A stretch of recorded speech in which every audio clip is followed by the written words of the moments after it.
quarterback like Baker Mayfield?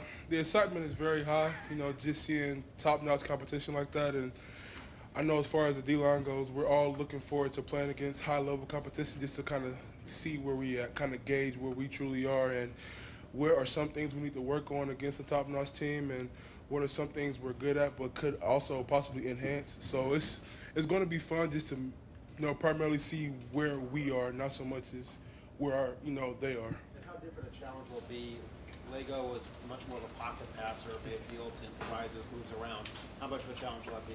It's going to be very challenging. They have a very solid and next level offensive line, and then you add Baker Mayfield into the equation. He's a very versatile quarterback. He can beat you with his feet and with his arm. So it's going to be very challenging, not only up front but also for our secondary. And looking forward to see how we do. Far left, Lori. They return all 5 starters from the offensive line from last year. What do you remember about that battle? What do you remember specifically about Orlando Brown? I can't imagine very often that you guys go up against a guy who's 6'8", 345. The one thing about Orlando Brown is he's very aggressive. He's one of those guys who he doesn't really let his size kind of hinder him from going up against, top-notch competition.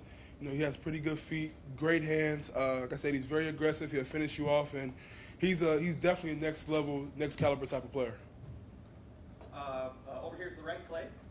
Biggie, how disappointed were you when they overturned the call? Oh, man, I was heartbroken. That's every fat boy's dream. Hey, one thing, too. People who keep calling me fat on Twitter, I'm not fat. I'm just a little thick around the edges, so let's get that out there now. But, yeah, in my book, it still counts, so I'm not even paying attention to it being over, them calling it back. But I can say it is a moment I'll never forget, whether it count or not. Are you aware that Billy Price says you're 5'10"? Billy always talking about me. He barely 6'1" himself, so I ain't worried about it. And he ball. Second row left, Ari. Sorry, I was just tweeting something. So, the defensive line that you guys have assembled is about as deep as any in college football. Can you explain to me after one game through it how it felt, how the rotation went? Were you tired at any point in the game? And did you feel like the rotation in general with all the players that you guys have was a pretty effective way of going about it? The rotation, in my opinion, is very effective. It's what we do, and it's what we're comfortable with, and it's something that we've really enhanced. And like I said, the best thing, especially with our D-line, is nobody has an ego and nobody's selfish. So, I'm just as excited that Tyquan made a play. Sometimes Tyquan is more excited for me that I made a play than I am for myself. That's just, kind of how we are. And us rotating the way that we do, it always keeps the tempo and the pace of the game at a high level. And you tend to see sometimes it's very difficult for a lot of teams to really keep up with that tempo. Now, to go, that play that you almost made or that you did make, it happened in the third quarter, and it probably took a lot of energy for you to be able to scoop the ball up like that and take it to the house the way you did. Mm-hmm. Do you feel like you could have made that play in another scenario where you had been playing the entire game, or do you think that the idea of something like that happening was a result of being fresh in a rotation? As far as making a play on the ball and pursuing to the ball would have still been the same, but the amount of energy that I had to exert to get in the end zone, no. I would have probably got tackled as soon as I picked it up. But, that comes with the way we rotate. It's always fresh bodies, it's always fresh legs, and like I said, the tempo and the pace and the energy level in the game is always high. A couple more questions. Front row left, Doug. Would you detail your athleticism for us? You said you're not fat. You're not. Talk about when you're this kind of athlete. Just describe how you would describe your athleticism. I would say my biggest thing for me is just I'm very quick off the ball and I hold my weight very well. It's kind of genetics. A lot of people in my family, as far as my brothers and my mom, we're not really fat and, hefty.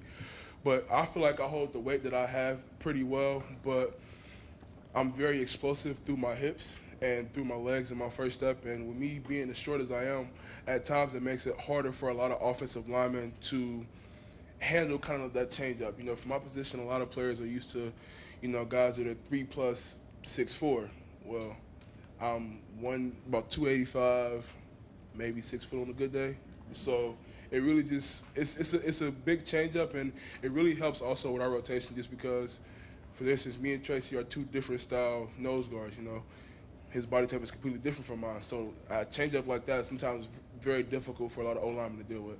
Everybody loves fat guy touchdowns in college football. Is there a better name we can come up with than fat guy?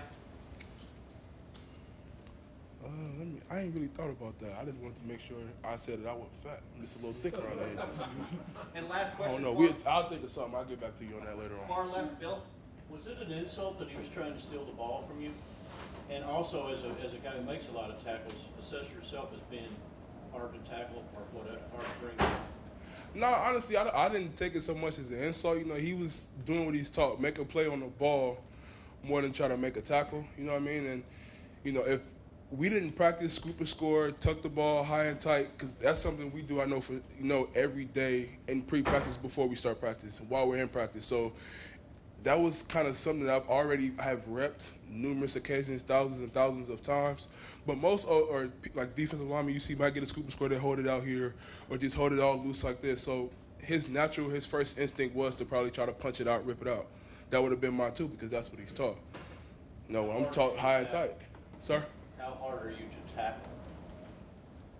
I don't know. That's my first time actually doing that, so I can't tell you that. I couldn't tell you that, but that was my first time doing it. So I would say it might be pretty difficult. So I don't know. Great. Robert, thank you very much. Appreciate you.